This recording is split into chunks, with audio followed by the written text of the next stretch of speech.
দেশের ধ্বংসপ্রাপ্ত অর্থনীতিতে স্বস্তি এনে দিয়েছে আমাদের প্রবাসী ভাই বোনেরা।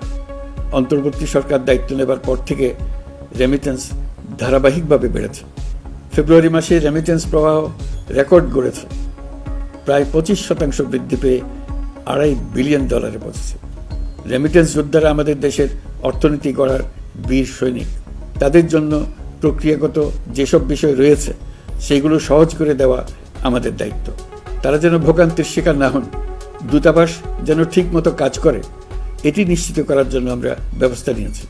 আগামী নির্বাচনে যেন তাদের ভোটাধিকার দিতে পারি সেজন্য কাজ করছি। সম্প্রতি আমি সংযুক্ত আরব আমিরাতে গিয়েছিলাম। তারা বিগত সরকারের সময় আমাদের ভিসা বন্ধ করে দিয়েছিল। আমরা সেই দেশের ভিসার দরজা খোলার চেষ্টা চালিয়ে যাচ্ছি। তারা আশ্বাস দিয়েছেন তাদের দিক থেকে সকল আনুষ্ঠানিকতা সম্পন্ন করে ভিসার দরজা উন্মুক্ত করবেন। আমি আশা করছি সেটা দ্রুতই উন্মুক্ত হবে। আমি সংযুক্ত আরব আমিরাতকে আমাদের দেশে শিল্প কারখানা গড়ে তোলার জন্য একটি শিল্পাঞ্চল করার প্রস্তাব দিয়েছি। তারা এই বিষয়ে আগ্রহ জানিয়েছে। শিল্পাঞ্চলে 2টি কাজ দিয়ে তারা শুরু করবে, এই জন্য কথাবার্তা শুরু হয়েছে। প্রথমে মুসলিম বিশ্বে সরবরাহের জন্য একটি হালাল গোশত প্রক্রিয়াজাত করার কারখানা করবে। এরপর মৎস্য প্রক্রিয়াজাতকরণের জন্য কারখানা স্থাপন করবে। তারা আমাদের নতুন সামুদ্রিক বন্দর পরিচালনা করার জন্যও আগ্রহ জানিয়েছে। সরকারি সিদ্ধান্ত ও প্রয়োজনীয় ব্যবস্থা নেওয়ার পর বিমানের টিকিট কেনার পুরো প্রক্রিয়াটি অনলাইনে নিয়ে যাওয়ার ফলে বিমানের টিকিটের দাম শতকরা 50 থেকে 75% কমে গেছে।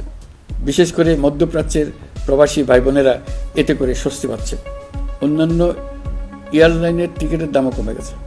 মালয়েশিয়ার মাননীয় প্রধানমন্ত্রী আনোয়ার ইব্রাহিম আমাকে মালয়েশিয়া সফরের আমন্ত্রণ জানিয়েছেন। আমি এই আমন্ত্রণ গ্রহণ করেছি। মালয়েশিয়া রোহিঙ্গা সমস্যা সমাধানের জন্য জাতিসংঘের সম্মেলন আয়োজনের দায়িত্ব নিয়েছে। আমাদের দেশ থেকে শ্রমিক নিয়ে যাবার ব্যাপারে যে সমস্ত সমস্যার সৃষ্টি হয়েছিল সবগুলো সমাধানের জন্য আন্তরিকভাবে তারা কাজ করছে। পাওয়ার অফ অ্যাটর্নি বিধিমালা সংশোধনীর মাধ্যমে প্রবাসী বাংলাদেশিদের হয়রানি লাঘব করা হয়েছে। সংশোধিত বিধিমালার আলোকে বাংলাদেশি পাসপোর্ট না থাকলেও বাংলাদেশি বংশোদ্ভূত ব্যক্তির পাসপোর্টে নো ভিসা রিকোয়ার্ড স্টিকার থাকলে কিংবা জন্ম সনদ বা জাতীয় পরিচয়পত্র থাকলেই তিনি বিদেশ থেকে পাওয়ার অফ অ্যাটর্নি সম্পাদন করতে পারবেন।